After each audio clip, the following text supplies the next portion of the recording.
მოგესალმებით ძვირფასო ტელემაყურებლებო და რადიო მსმენელებო, ტრადიციულად ახლა ჩვენს ეთერში გადაცემის შუადღე ობიექტივზე დრო დადგა, რომელსაც გიორგი კასაძე და მარი ჯომარჯიძე გაუძღვებით 2 საათის განმავლობაში. მოგესალმები გიორგი. მოგესალმები მარი, მივესალმებით ჩვენს ტელემაყურებელსა და რადიო მსმენელს. შეგახსენებთ სტუდიის უცვლელ ტელეფონის ნომერს 2388 თბილისიდან 0322 მობილურებით, ხოლო Skype-ით ობიექტივი 2 ლათინური ასოებით. თქვენ ყოველ სრულ საათი 10 წუთის განმავლობაში გექნებათ საშუალება დააფიქსიროთ თქვენი მოსაზრება ან დასვათ შეკითხვა.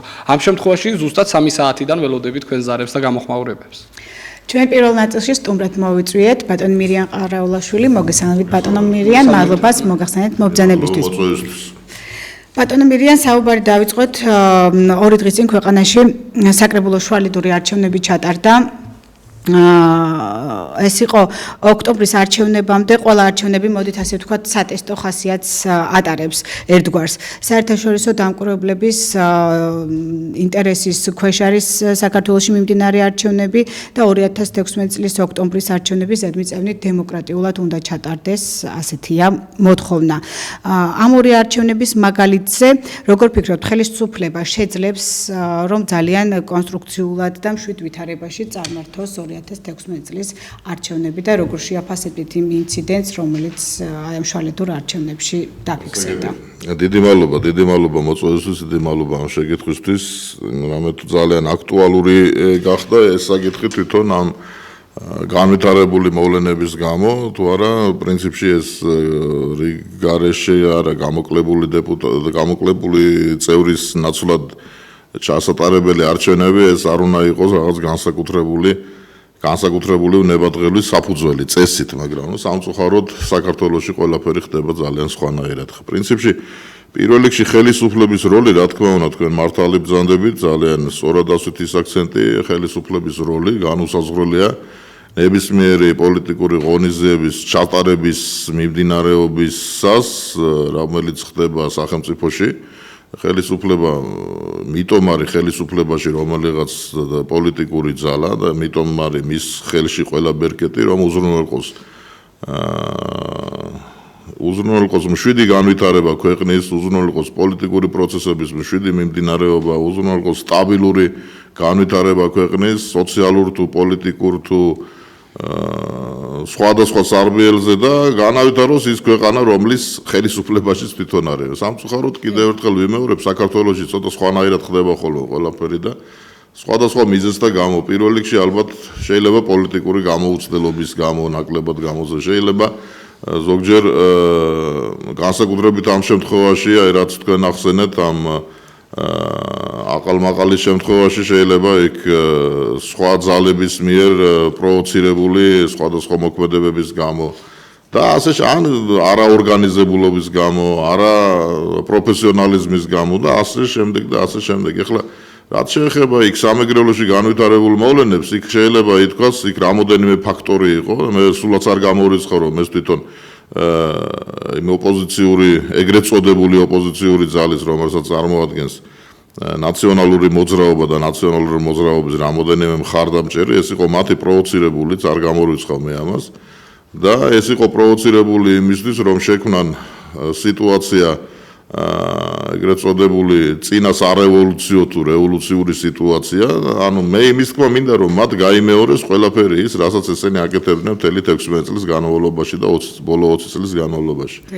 მე მხედველობაში მაქვს თუნდაც დარბევები, თუნდაც ეგრეთ წოდებული დარბევები, თუნდაც ეგრეთ წოდებული გალახვაცემა და ასე შემდეგ და მე სულაც არ გამორიცხავ რომ გალახულებიც და გასალახებიც და გამლახველებიც ეს ერთი და იგივე პოლიტიკური ძალა. ანუ ბატონო მირიან, თუმცა ბოდის ვიხდი, თუმცა ეს სულაც არ ამართლებს ჩემი ნათქვამი, სულაც არ ამართლებს ხელისუფლებას. ხელისუფლება ზუსტად იმიტომაა ხელისუფლება, რომ მან უნდა წინსწრებად უნდა განსაზღვროს შესაძლო პროვოკაციები, აღკვეთოს ეს პროვოკაციები და არ დაუშვოს მსგავსი ექსცესები, რომელიც განვითარდა. ამისნით ჩაიყვანა ხელისუფლება მოკრივეებისა და მოჭიდავეების მე ვერ გეტყვით საერთოდ მე არა ვარ ეხლა ინფორმირებული და არა მაქვს მე ზუსტი ინფორმაცია ვინ ჩაიყვანა, ვინ არ ჩაიყვანა, ვინ ან საერთოდ ვინ იყვნენ იქ მეც თქვენ როგორც თქვენ შეიძლება თქვენ უფრო მეტი ინფორმაცია გაგეთ, მე ვნახე მასობრივი ინფორმაციის საშუალებებით, ინტერნეტით ძირითადად, იმიტომ რომ მე ობიექტივის გარდა სხვა ტელევიზიებს უკვე დიდი ხანი არ უყურებ, 10 წელზე მეტია. რაც ობიექტივი გავიდა ეთერში ალბათ ბოლო 5-6 წლის განმავლობაში განსაკუთრებით. მაგრამ მე რაც წავიკითხე და რაც ვნახე, იქ ახლა ვერც სპორტსმენს დაუშლი შენი საკუთარი პოლიტიკური ძალის მხარდაჭერას და ვერც მუსიკოს და ვერც მხატვარს, მაგრამ საქმე იმაშია, რომ ამ წესრიგის უზრუნველყოფა და სტაბილურობის უზრუნველყოფა უნდა აიღოს თავის თავზე სახელმწიფო სტრუქტურამ და არა ვოლონტერმა და არა მოქალაქემ და არა რომელიღაც პოლიტიკური ძალის მხარდაჭერა. ამ შემთხვევაში მე მხედველობაში მყავს უშიშროების სამსახური, ამ შემთხვევაში მე მხედველობაში მყავს შინაგან საქმეთა ორგანოების სხვადასხვა სტრუქტურები, იქ საპატრულო პოლიციიდან დაწყებული, კრიმინალური პოლიციიდან დამთავრებული. აქაც გაისმა საწინააღმდეგო მოსაზრება პოლიციის მისამართით, რომ არ მიიღეს დროულად მონაწილეობა აი ამ კონფლიქტში. როგორც მახსენდება, იგივე საგარეჯოს არჩევნებშიც იგივე პრეტენზიები იყო წამოყენებული პოლიციის მისამართით. მათ არამხოლოდ იქ უნდა მოეხდინათ სიტუაციის განმუხტვა იქვე, სადაც ეს კონფლიქტი წარმოიქმნა. არამედ მათ მანამდე უნდა ემუშაოთ, მანამდე უნდა ქონოდათ განსაზღვრული, მანამდე უნდა ქონოდათ ინფორმაცია თუ კი ვინმე აპირებდა ამას, მანამდე უნდა ქონოდათ ინფორმაცია იმ პირებზე, რომლებიც პოტენციური საფრთხის შემცველი მატარებლები იყვნენ ამ კონფლიქტის შექმნის და ასე შემდეგ. წინსრები ინფორმაცია უნდა ეს შეუძლებელია. აზარალებს ისევ ხელისუფლებას. თუ ხელისუფლება არ ხელისუფლებასაც აზარალებს და იმისაც აზარალებს ხელისუფლებამ თავის თავს როგორ მიხედავს, მაგრამ ჩვენ ვზარალდებით, რიგითი მოქალაქეები ვზარალდებით, ამომრჩევლები ვზარალდებით, ის ადამიანები, რომლებსაც ჩვენ მართლა გვინდა პოლიტიკური პროცესების სტაბილურად წარმართვა და სტაბილურ პოლიტიკურ სიტუაციაში ძალიან სწორი არჩევანის გაკეთება ჩვენი მხრიდანაც და ჩვენი ამომრჩევლის მხრიდანაც, იმიტომ რომ თუ კი აი ამ სტრესულ სიტუაციაში ადამიანი ვერასოდეს ვერ მიიღებს სწორ არჩევანს, ხო? ვერასოდეს ვერ გადაწყვეტს სწორად და ვერ მიიღებს იმ გადაწყვეტილებას, რომელიც მართლა იქნება მიღებული ინტელექტუალური ჭიდაობის და შეჭიდების საფუძველზე და არა ამ ფიზიკური აყალმაყალის და ბატონო მირიან, როდესაც ეს კორცხელის ინციდენტის კადრები ინტერნეტში გავრცელდა, საზოგადოების ძალიან დიდი ვნებათაღელვა გამოიწვია. ჩვენ ადგილზე ვნახეთ ნაციონალური მოძრაობისა და ქართული ოცნების მხარდამჭერების Facebook კუნკლაობაც, მაგრამ ერთი საგულისხმო დეტალი, რაც მე ამ ყველაფერში დავინახე, ამის შესახებ მინდა გკითხოთ, საზოგადოების აბსოლუტური უმრავლესობა წერს და წერდა კიდევაც, რომ დღეს რიგით ადამიანებს არ უნდა უწევდეთ სამართლიანობის აღდგენა და თენგის გუნავა თუ სხვა ინციდენტში მონაწილე პირების ხელისუფლებას უნდა დაესაჯა იმ დანაშაულების გამო, რომლებიც მათ 9 წლის განმავლობაში ჩაიდინეს. ამასთან დაკავშირებით შეკითხვის დროს დაწყებულ ფრაზას და ვაგრძელებ, ეს ყველაფერი არის ხელისუფლების პასუხისმგებლობა, რა თქმა უნდა. ეხლა იქ ადამიანი, რომელიც ხედავს თავის მწამებელს, ამ შემთხვევაში გუნავაც ხო შეხედულობაში, ბოკერიაც ხო შეხედულობაში, მათი მხარდამჭერები, იქ ეხლა ჩვენ ხო არ ვიცით კიდევ სახელები, ხო? იქ უფრო ძალიან ადვილად ხდება ამოცნობა ადამიანების, რომლებიც უყურებენ ის ადამიანი, რომელიც 1-3 წლის უკან, 5 წლის უკან სხვადასხვა მეთოდებით აწამებდა მას და უკანონოდ აღუკვეთა თავისუფლება, წაართვა რაღაც ქონება, დასაჯა მისი უკანონოდ და უსამართლოდ დასაჯა მისი ოჯახის წევრი და ასე შემდეგ. ბოლოს მოაკვდინეს ძალიან ბევრი ადამიანები, ხო?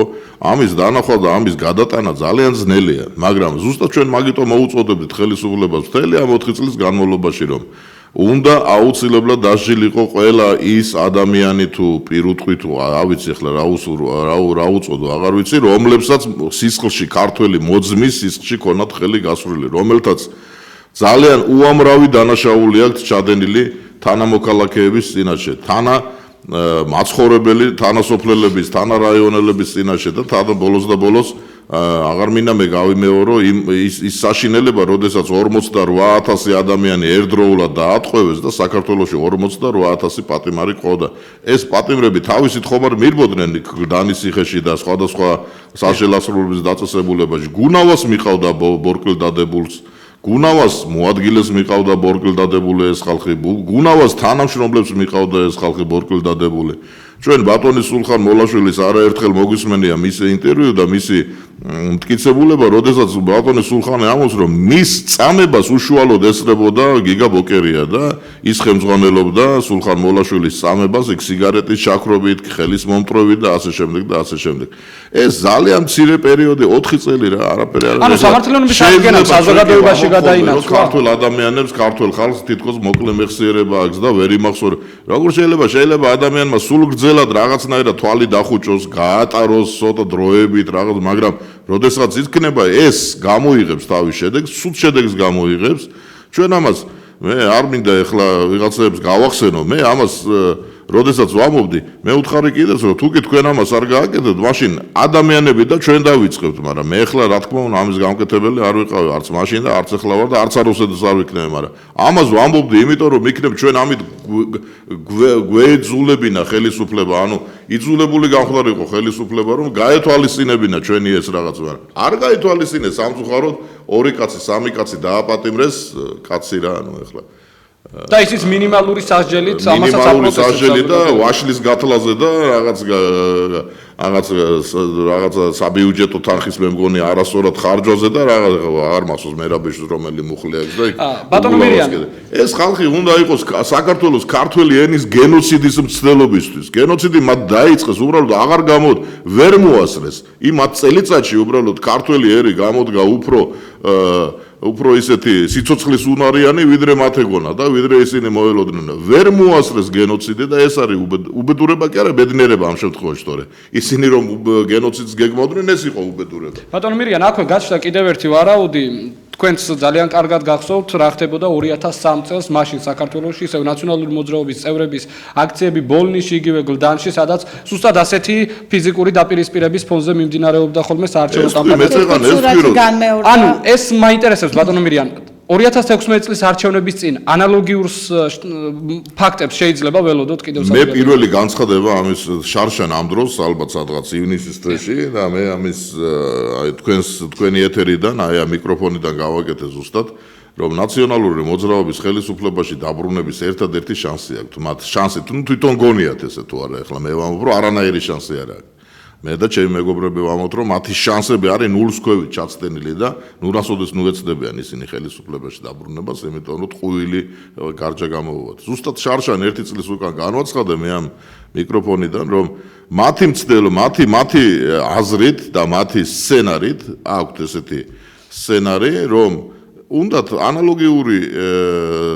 ანალოგიური სიტუაციის შექმნა რაც შექმნეს მათ 2003 წელს როდესაც სხვადასხვა დადგმული, პროვოცირებული თუ ასე შემდეგ და ზოგჯერ მოსყიდვით და სხვადასხვა საშუალებებით შექმნეს სიტუაცია, როდესაც გააბრაზეს ბევრი ადამიანი, ბევრი ჩავთვალოთ 10,000, 15,000 კაცი, რომლებმაც სხვადასხვა მიზეზთა გამო დაუჯერეს მან, რაღაც შეიკრიბნენ და მერე ვითომ უკვე მოაწყეს რაღაც რევოლუცია, არანაირი რევოლუცია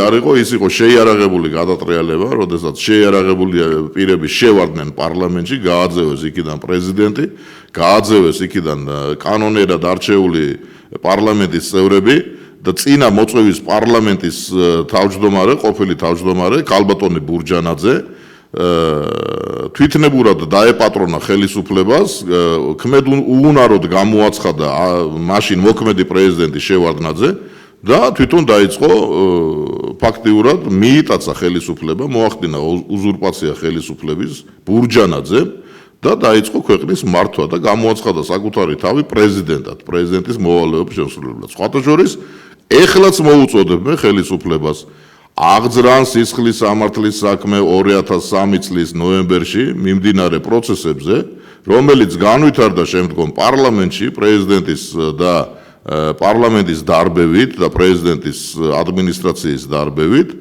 და ბურჯანაძე, სააკაშვილი და ასე შემდეგ, იქ ცისკარიშვილი იყო, იქ ნაცვლიშვილი იყო, იქ გვარებით შემეძლე კეზერაშვილი იყო, იქ ყველანი რომლებიც შემდგომ პარლამენტში შევიდნენ და რომლებიც შემდგომ მთავრობის წევრები გახდნენ სააკაშვილის ნაციონალური ყველას მიმართ აღსაძვრელია სისხლის სამართლის საქმე შეიარაღებული გადატრიალების გზით ხელისუფლების უზურპაციის მუხლით. ქალბატონი ბურჯანაძიდან დაწყებული, ყველა უნდა იჯდეს დღეს ციხეში. აი ესე ნულოვანი ტოლერანტულობა, რომელსაც თვითონ გადაგებდნენ აი იმ პერიოდში, დღეს უნდა იყოს განხორციელებული და მე მოუწოდებ ხელისუფლებას დაიწყონ ეს სისხლის სამართლის საქმეების გამოძიება და ყველა მათგანი დასაჯონ. თუმცა რისი გამოძიებლები არიან, მაშინდელი კი არა, გუშინდელ საქმეს ვერ იძიებენ და ეს არის მართლა უსუსური ხელისუფლება, რომელმაც აი ამდენი სუფლება მისცა ამათ. ამ მართლას ისყლისველებს და ამ უზურპატორებს ხელისუფლებს. ანუ პროვოკაციებს მაინც უნდა ველოდოთ ბატონო. ხელისუფლებას მე მოვუწოდებ, რომ წინსწრები ინფორმაცია, რომელიც არსებობს, მე თვითონ ვაწვდი ხოლმე ამ ინფორმაციას, მე პირდაპირ ვამბობ, მე ამას არ მალავ, მე მაქვს ხოლმე კავშირი ხელისუფლების წარმომადგენლებთან, უშიშროების სამსახურში, შინაგან საქმეთა სამსახურში, პრემიერის აპარატში, სხვადასხვა სამინისტროებში, მე თვითონ ვეუბნები, როცა ამიტომ ეს უნდა მათ უნდა მოახდინონ რეალიზაცია ამ ინფორმაციის და უნდა მოახდინონ წინსწრებად აღკვეთა იმ მოსალოდნელი დანაშაულებებს, რომ მე აი ახლა ვეუბნები, რომ სააკაშვილი არჩევნებამდე 2016 წლის ოქტომბრის 8 ოქტომბრის არჩევნებამდე აუცილებლად ეცდება მოსყიდვას საზღვრის დაცვის საბაჟო დეპარტამენტის, საზღვრის დაცვის დეპარტამენტის თანამშრომლების, მაღალი თანამდებობების, მე არ ვიტყვი უმაღლესი თანამდებობების და ეცდება სააკაშვილი პირდაპირ ვეუბნები ფოთიდან საქართველოს ტერიტორიაზე შემოსვლას.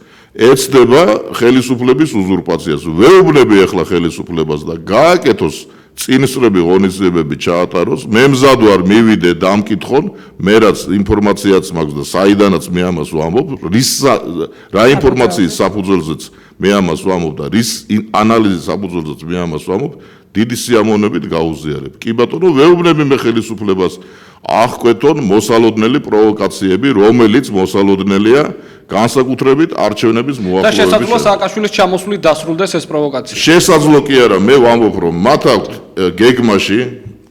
გეგმაში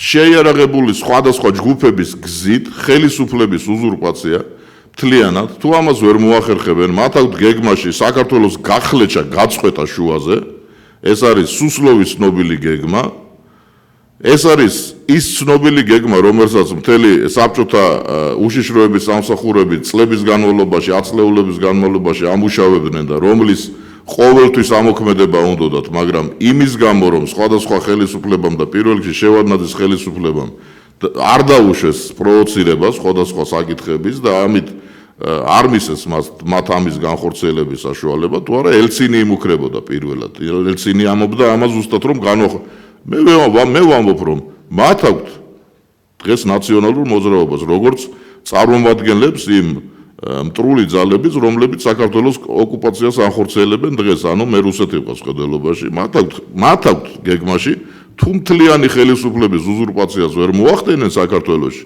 მოახდენონ იგივე პროცესების პროვოცირება, რაც განახორციელეს მათ უკრაინაში, გახლეჩოს საქართველო ორად, შუაზე გახლეჩოს მე ლიხის ქედზე ვამბობ, გადაკეტავენ ამ ლიხის გვირაბს, გადაკეტავენ ამ უღელტეხილს და ალბათ ქუთაისში ან ბათუმში ან სადღაც მოიწყობენ ხელისუფლება, თუმცა კი აიშენეს ქუთაისში ცალკე პარლამენტის შენობა აიშენა თავის დროზე სააკაშვილმა, აიშენა ცალკე მთავრობის სასახლე და მოახდენენ ხელისუფლების გაყოფას დღევანდელ ხელისუფლებასთან. მე კიდევ ერთხელ ვიმეორებ, აგერ ვეუბნები დღევანდელ ხელისუფლებას მართლ პოლიტიკურ ძალიან საინტერესო ძალას. განცხადებას აკეთებთ ახლა ბატონო მირიან და ალბათ გაქვთ საფუძველი, რასაც ეყრდნობით.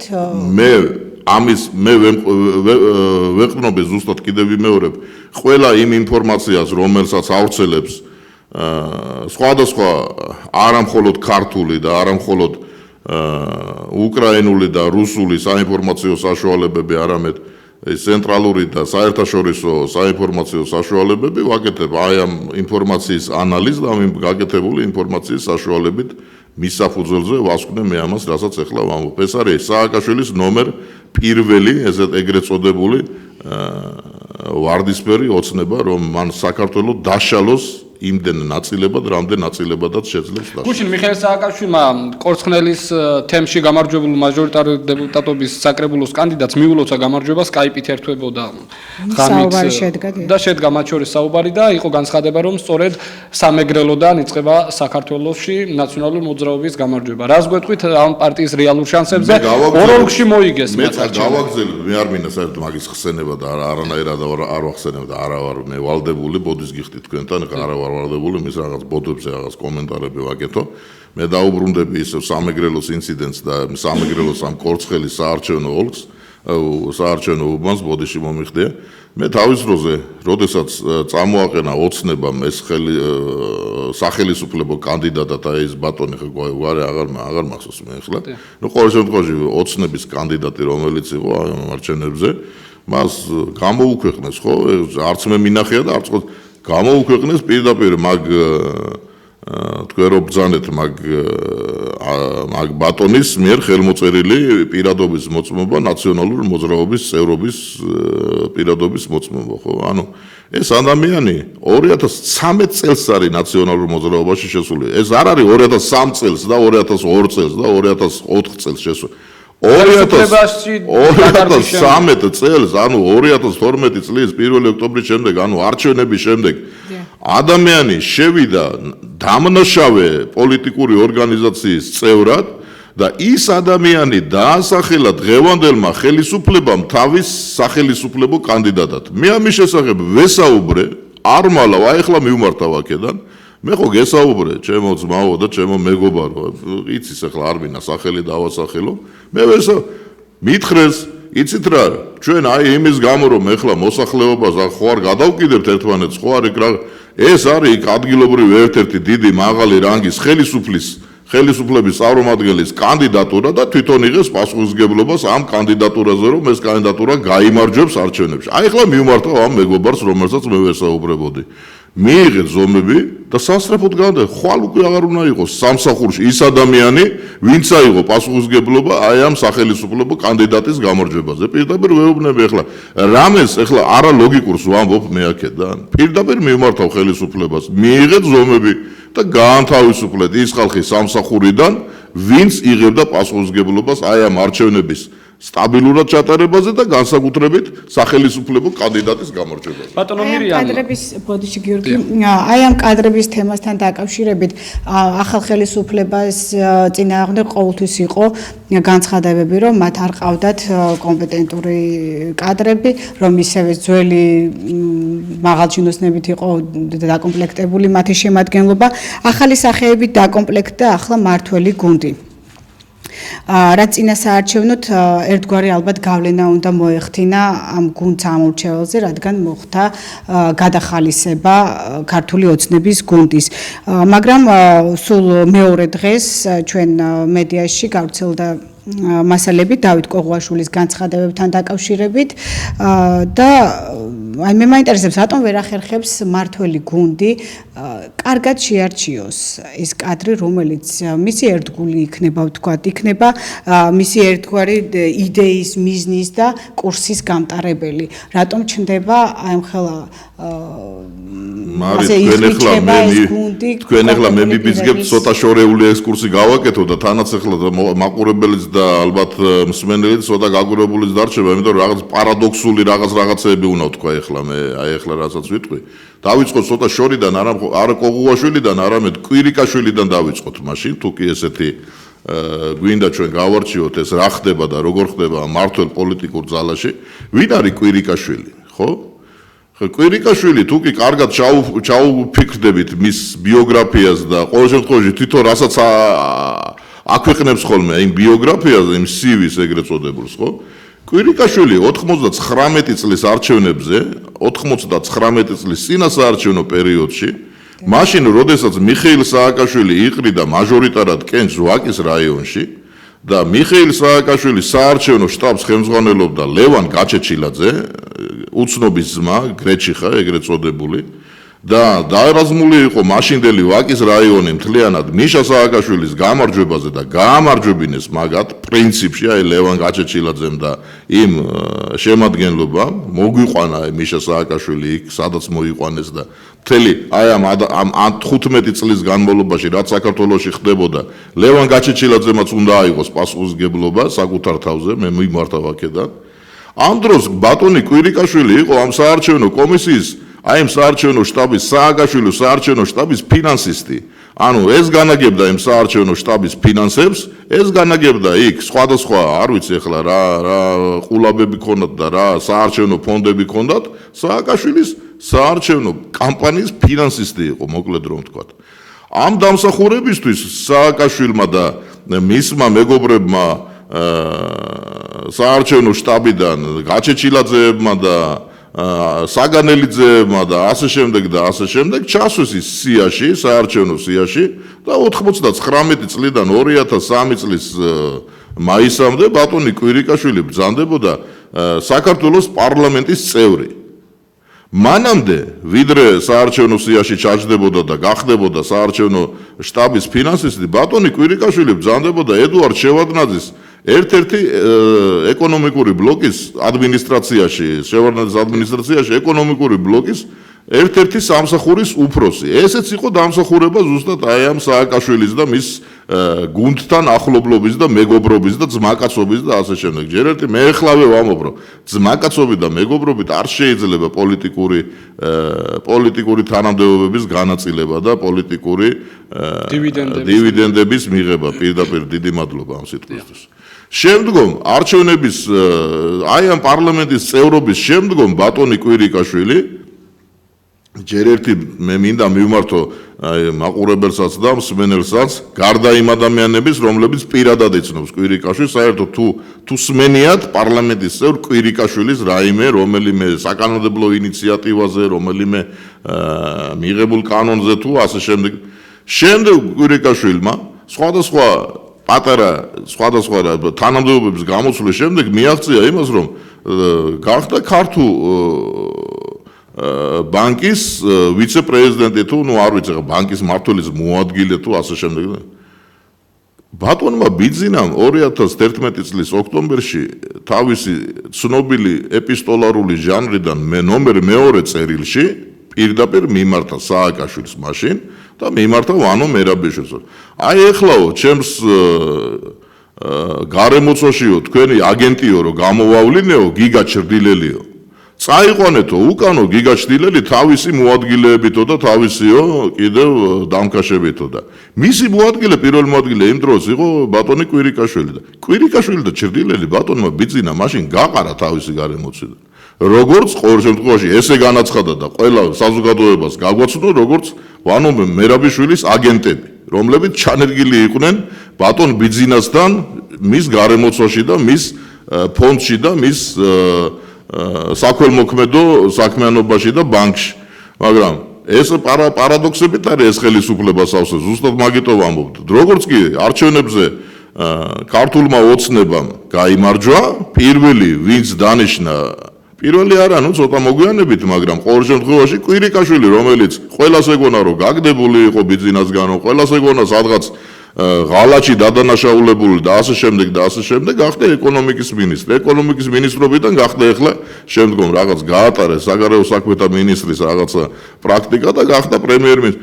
აი ესეთი ადამიანის მოყვანილია ის კოღუაშვილი, რომელმაც პირდაპირ თქვა, ხო, ჩემი ძმაკაცი და ჩემი მეგობარია კოღუაშვილიო და ახლა ვინმეს თუ გონია რომ კოღუაშვილმა ის რაც თქვა, ის თქვა კვირიკაშვილთან შეუთანხმებლად ან თავის მეგობრებთან შეუთანხმებლად. ხო, რა თქმა უნდა, ეს უკვე მაგათ გონიათ რომ ამით პოლიტიკას ეწევიან და ახლა კვირიკაშვილს გონია რომ ეს პოლიტიკური დიპლომატია გამოუვიდა, რომ იცით რა, მე არ ვიცოდი და ის რაღაცა რეკორდი დაამყარა და რა რეკორდი დაამყარა, ვისმეს გონია რომ ახლა კოღუაშვილი ჯერ ერთი მოვიდა იმიტომ რომ რაღაც დამოუკიდებელი თამაში ითამაშოს, თურმე ჯერ ერთი რისი თამაშის მათამაშებელია კოღუაშვილი. მაშინ რა საჭიროა კვირიკაშვილი და კოღუაშვილი ამ გუნდში ბატონო მირია, რაში სჭირდება ქართული? მე იმას ვამბობ, მე პირდაპირ გეუბნებით რომ რა საჭიროა ეს ხალხი ხელისუფლებაში დღეს, მე ამას გეუბნებით, იმიტომ რომ მათ 4 წლის განმავლობაში ვერ გაამართლეს ქართველი ამორჩევლის ნდობა, ვერ გაამართლეს მათ ის მოთხოვნები, რომელიც ქართველმა საზოგადოებამ მათ წარუყენა. ამიტომ მე ვამბობ, რომ მომავალ არჩევნებზე ქართველმა ამომრჩეველმა უნდა მიიღოს სწორი გადაწყვეტილება, ერთადერთი სწორი გადაწყვეტილება და მხარი უნდა დაუჭიროს საქართველოს პატრიოტთა ალიანსს, რომელსაც უკვე წარმოვადგენ მე. ეს არის ჩვენი მიმართვა ზუსტად. პირველი ზარია გასცემის ამ ნაწილში მოусმინოთ ტელემაყურებელს რადიო მოსმენელით გისმენთ ისაუბრეთ. გამარჯობათ, უდიდესი პატივისცემით თქვენ სტუმარს მივესალმები. აი ღმერთმა აგაშენოს, რაც ახლა ილაპარაკეთ ბატონო ჩემო რა, აი ყველაფერი სიმართლე. აი 2003 წელი ახსენეთ, ხო ეს ბურჯანაძე, საერთოდ ეს სააკაშვილი, ბაქრაძე და ისინი ეხლა მომისმინეთ არ გამთიშოთ რა, მაგათ გეგმა აქვთ ესეთი რომ გახლიჩონ საქართველო რა. კორიდორი უნდათ, კორიდორი, აი აფხაზეთი აიღეთ, ხო? მომისმინეთ არ გამთიშოთ რა. აი ნახეთ, აფხაზები არიან უმცირესობაში. შეიძლება ცოტა ხანში აფხაზებს დაერქვათ ჩრდილო სასომხეთი. კორიდორი უნდათ ამ ნასომხრებს და შლიან და გვანადგურებენ. აი ეს არის სიმართლე რა, ჩემო ბატონებო რა. რაღაცა უნდა მოვიქმნეს და გაუმარჯოს პატრიოტ ალიანსს. ან რაღაც ჯგუფები შევქნათ. აუცილებელი იარაღით კი არა, მაგრამ ნახეთ რა ხდება, კატასტროფა რა, იარაღი ავიღო ხელში, აღარ შემიძლია რა 44 წლისა ვარ რა. დავბერდი რა ამ ჯოჯოხეთში. რა არის ეს რესპუბლიკელები, ალასანია, ბურჯანაძე, ხელები სისხლშიას გასურილი ვარ ყველა. მოღალატეების ხროვა რა ის დასოხრები ეს. ძალისთვის გასაგებია თქვენი მოსამართლე. დიდი ბოდიში უნდა მოგიხადოთ, რომ ეხლა ჩვენ პრინციპში გავწყვეტეთ თქვენი საუბარი, მაგრამ მოგიწოდებდით. დიდი მადლობა ჯერ ერთი მხარდაჭერისთვის და დიდი მადლობა თქვენი სიტყვებისთვის, ოღონდ მინდა გთხოვოთ, მოგიწოდოთ, რომ მაინც ჩვენ შევძლოთ ჩვენი ნერვების მოტოქვა.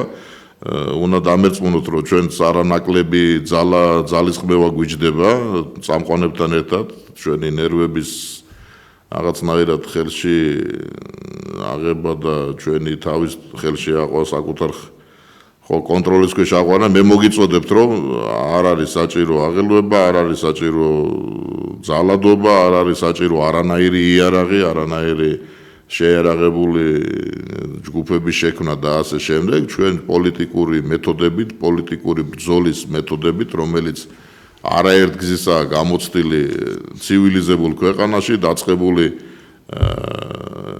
შეუიარაღებელი წინააღმდეგობიდან დამთავრებული ჩვენი პოლიტიკური პროგრამის ამორჩეველის ფართო ფენებამდე მიტანით დამთავრებული, ჩვენ შევძლებთ მე გარწმუნებ, ჩვენ შევძლებთ მას, რომ საქართველოს პატრიოტთა ალიანსი მოვა ხელისუფლებაში 2016 წლის ოქტომბრის არჩევნების შემდეგ და აკომპლექტებს იმ მთავრობას, იმ აღმასრულებელ ხელისუფლებას და იმ საპარლამენტო უმრავლესობას, რომელიც მიიღებს ქვეყნისთვის, საქართველოსთვის სასიცოცხლოდ აუცილებელ გადაწყვეტილებებს და წინააღმდეგება აი იმ საშიშროებას, რომელზეც თქვენ ბრძანეთ და მე გეთანხმებით, რომ ეს საშიშროება არსებობს და მე გითხარით კიდეც წეღან მე ჩემი რის რა ბოდიშ ვიხდი და რა მაძლევს საფუძველს და მე გეტყვით ადამიანებთან შეხვედრა რაიონში, სოფელში, სოფლებში, ხალხთან შეხვედრა. როგორია მოსახლეობის განწყობა და განწყობა არის კიდევ გიმეორე, ზუსტად ეს განწყობა მაძლევს ამის საფუძველს, რომ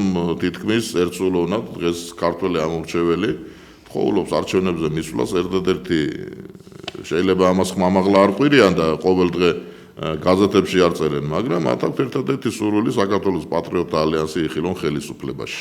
ბატონო მირიან, ერთი საინტერესო დეტალია კიდევ აქვე ამ ყველაფერში. ნაციონალურ მოძრაობას უფრო ნაკლებად ეშინია ქართული ოცნების მოდით პოლიტიკური შიში დავარქვათ, ვიდრე პატრიოტთა ალიანსის. იგივე საგარეჯოს არჩევნების მაგალითზე გავიხსენოთ, სააკაშვილისა და ბოკერიას ფარული ჩანაწერები გამოქვეყნდა, სადაც სააკაშვილი უშუალოდ ავალებდა გიგა ბოკერიას, რომ ხიდაშელს დახმარებოდნენ საგარეჯოს არჩევნებში. რისი ეშინია ნაციონალურ მოძრაობას პატრიოტთა ალიანსის მიმართებაში? პატრიოტთა ალიანსთან მიმართებაში.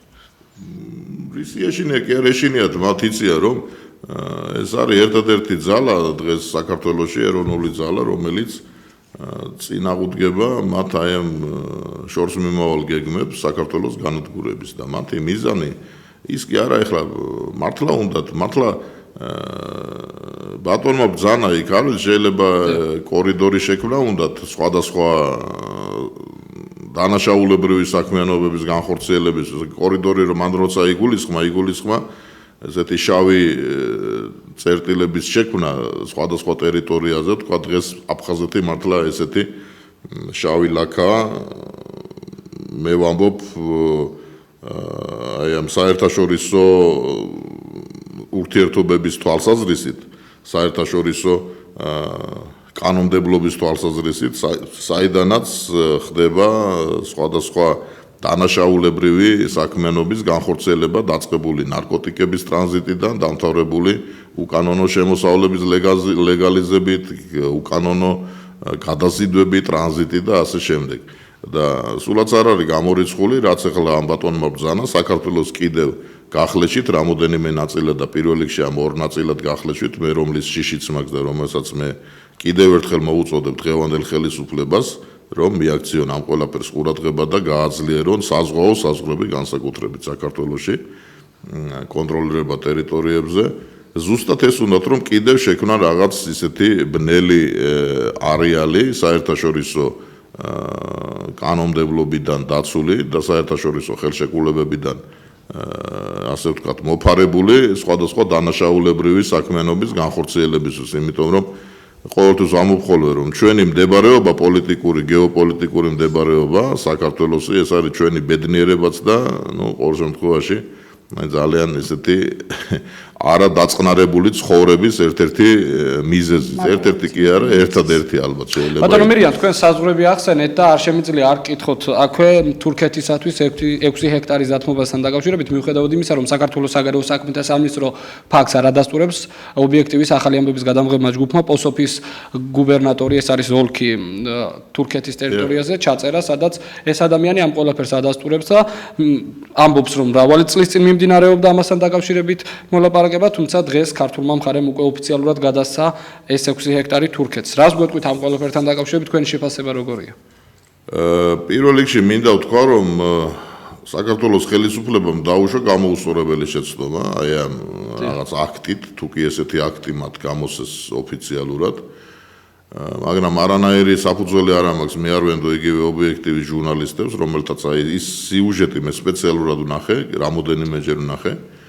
მე იმასაც ვიტყოდი, რომ სხვა წარსულში ჩვენი სამსახურებრივი მოვალეობებიდან გამომდინარე ძალიან ახლო შეხება მქონდა ამ საზღვრის დემარკაციის საკითხებთან და მე ვიტყოდი, რომ დღეს ჩვენ გადაცემამდეც ვისაუბრეთ, ერთადერთი საზღვარი, საქართველოს საზღვარი, რომელიც მართლა აბსოლუტურად გარკვეულია და ყოველგვარ გადასინჯვას არის გადასინჯვის შესაძლებლობას არის მოკლებული და გამორიცხულია. ეს არის თურქეთთან საზღვარი, საქართველო-თურქეთის საზღვარი, თუ არა.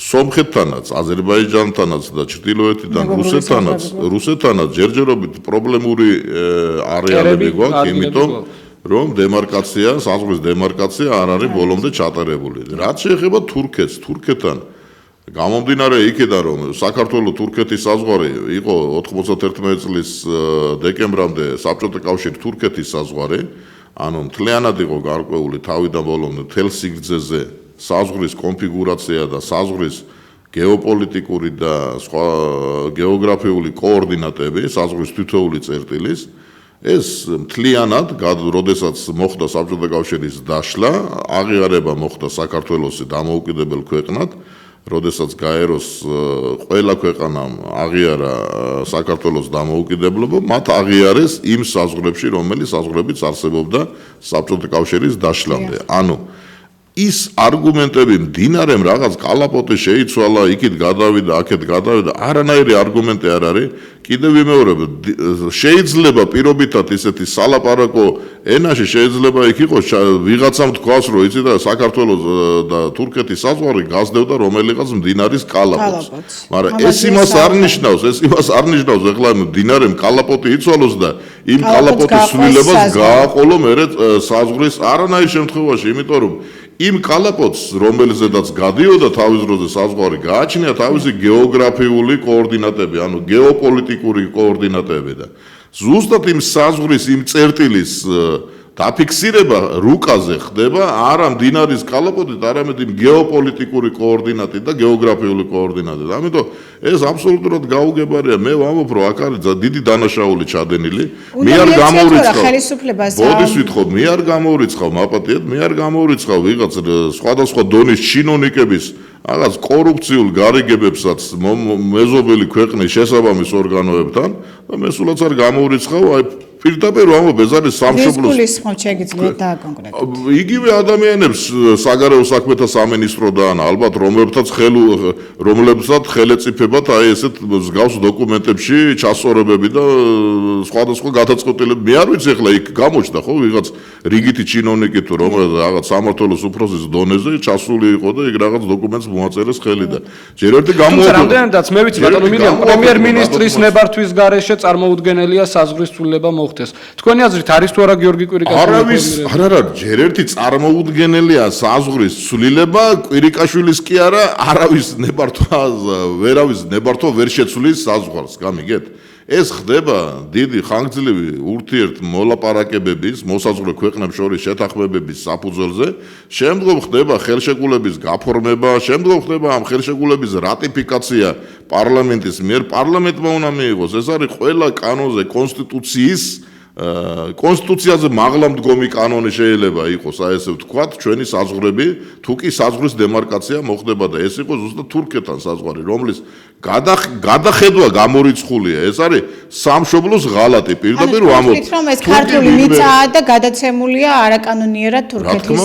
რა თქმა უნდა, აგერ გვეუბნება ადამიანი, თურქი ფერმერი იყო, მე თურქების წინააღმდეგ კი არაფერი არა, მაგაც ჩვენი მეზობლები არიან და უნდა ვიმეზობლოთ, ვიმეგობროთ და ასე შემდეგ, პარტნიორები უნდა იყვნენ საქმიანი, მაგრამ კაცი ამუზრო, კაცო ესო მე 70 წლის უკანო, 80 წლის უკანო ჩემო ოჯახმაო დაკარგავ. კი, ალბათ შეიძლება, მაშინ რაღაც მოხდა იქ. მაშინ მოხდა უკვე გადანაწილება პირველი მსოფლიო ომის შემდეგ, მერე სხვადასხვა პროცესები წავიდა, ხო? ეხლა ამის დაბრუნება და რაღაც ტრადიციულადო ჩემი, მაშინ ჩვენ მოვითხოვოთ, ხო, იქ ტრაბზონი ხო პარიზი აღარ მინდა ჩამოთვალო, ხო? მაშინ მოვითხოვოთ ყველგან და მართლა დარუბანდამდე და დერბენდიდან დარუბანდამდე მოვითხოვოთ მაშინ და აგვიდგინოთ ჩვენი საზღვრები. თუმცა ეს თემა ხელისუფლების მხრიდან არ იქნა, ასე ვთქვათ, წინაპლანზე წამოწეული და ძალიან გასაიდუმლებლად თუ ეს ვინმე მიიღო ეს გადაწყვეტილება და ამის დოკუმენტი დარჩა, ეს არის პირველივე, აი რომელიც შეიქმნება ხელისუფლებაში, ვინც მოვა შემდგომი არჩევნების შემდეგ ოქტომბრი, პირველივე გასასამართლებელი, აი პირველი სისხლის სამართლის საქმე, რაც უნდა აღძრას მომავალმა ხელისუფლებამ, უნდა იყოს აი ამ საზღვრის დათმობის ფაქტი. მეტი არა. კიდევ ერთ თემას მინდა შევეხო, არჩევნების ეს სამშობლოს ღალატი, სხვა არაფერი, სხვა რა თქვია სამშობლოს ღალატი. ანუ საქართველოში დღეს თანამედროვე სერგო ორჯონიკიძეები ხო შეგვიძლია ვთქვა? ეგ ცოტა ბელეტრისტიკას არ ვიდეო ხოლმე მე. ბატონო მირიან, ასევე ერთ თემას მინდა შევეხო, სოციალურ თემაზე გადავიდე, რომელიც ასევე პოლიტიკასაც უკავშირდება. კახეთის სოფლების დასეტყვის თემა, დაზარალდა კახეთის მოსახლეობა, ხეხილის დავენახების 80%-ია. თემაა ხოლმე, მაგრამ თანამედროვე ისევ და ისევ ხელისუფლების ძალისხმევით გადავიდა სამხედრო თავდაცვით თემაში და თითქმის აი სტრატეგიული შეიარაღების დონეზე გადავიდა ის რაღაცა რამოდენიმე მაპატიეთ და ესეთი რაკეტის საკითხი. მე ვამბობ, რომ ეს იყო შეგნებული პროვოკაცია, ეს იყო თავდაცვის მინისტრის შეგნებული პროვოკაცია, თავდაცვის მინისტრის შეგნებული ქმედება, რითიც მან კახელები დასაჯა და განსაკუთრებით საგარეჯოს რაიონის მოსახლეობა დასაჯა.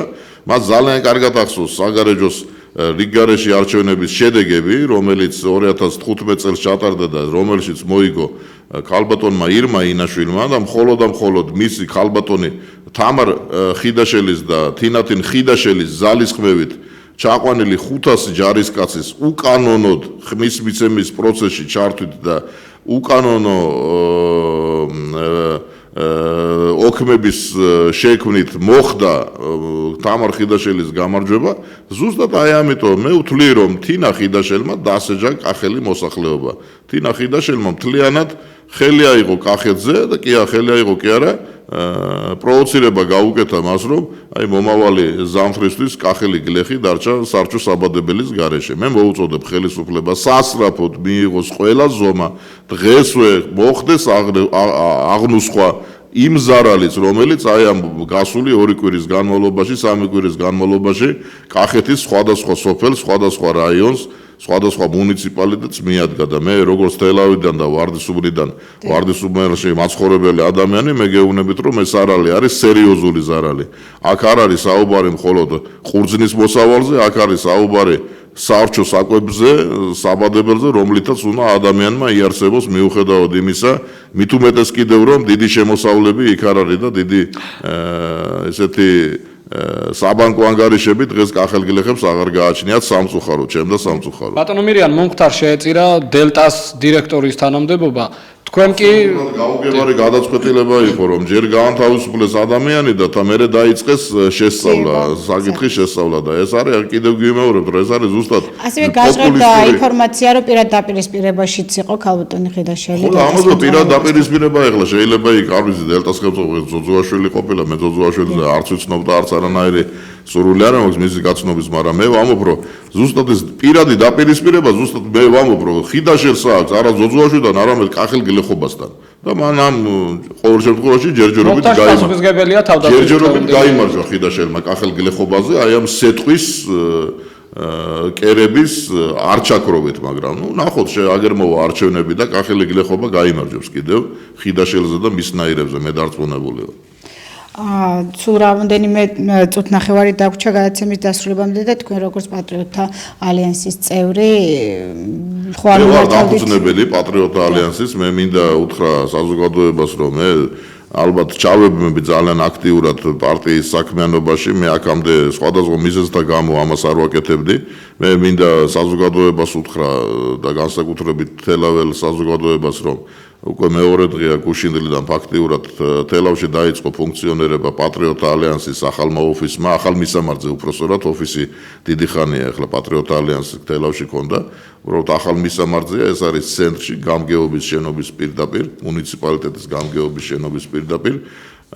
სააკაძის მოედანი ნომერი 2. სააკაძის მოედანი ნომერ 2-ში მიბრძანდით ყველას, ვისაც მოგიწოდებთ, ვისაც სურვილი გაქვთ პატრიოტთა ალიანსთან თანამშრომლობის, გაწევრიანების, მისი დახმარების და ასე შემდეგ. კიდევ ვიმეორებ თელავში სააკაძის მოედანი ნომერი 2, პატრიოტთა ალიანსის ახალი ოფისი. დიდი მადლობა წარმატებებს გისურვებთ. მირიან ყარაულაშვილი გახდათ ჩვენი გადაცემის პირველი ნაწილის სტუმარი. არ გადართოთ რამდენიმე წუთში. მე და გიორგი კვლავ დაბრუნდებით ეთერში. მადლობთ. ეკონომიკური და პოლიტიკური მიმოხილვას კვლავ გავაგრძელებთ ბატონ დემურ გიორხელიძეს.